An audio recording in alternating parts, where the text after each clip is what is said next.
আৰু এতিয়াও আজিৰ দিনটোতো এই বিধেয়কখন যে ৰাজ্যসভাত পাছ নহ'ব বুলি যে অসমীয়াই এতিয়াও অলপ হ'লেও আশা কৰি আছে, তাৰ প্ৰধান কাৰণটো কিন্তু ভুৱনেশ্বৰ কলিতা।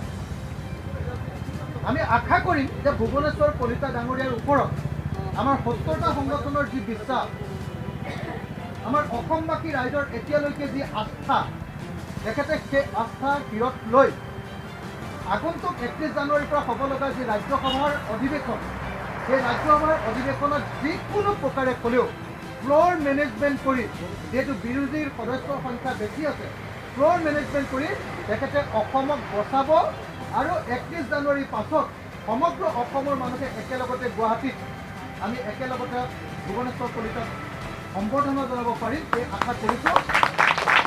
যদি এইটো কাম কৰি দিব পাৰে, ভুৱনেশ্বৰ কলিতাক গোটেই অসমীয়া জাতিটো ভুৱনেশ্বৰ কলিতা ডাঙৰীয়াৰ ওচৰত কৃতজ্ঞ কৰি ৰ'ব।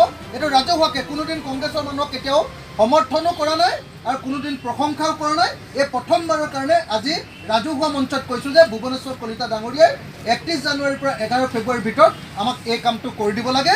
আমি সমগ্ৰ অসমৰ ৰাইজে তেখেতক অভিনন্দন জনাম, তেখেতক সম্বৰ্ধনা জনাম আৰু তেখেতক আমি সমগ্ৰ অসমীয়া জাতিৰ প্ৰকৃত জাতীয় নায়ক ৰূপে তেতিয়া চিহ্নিত কৰিম।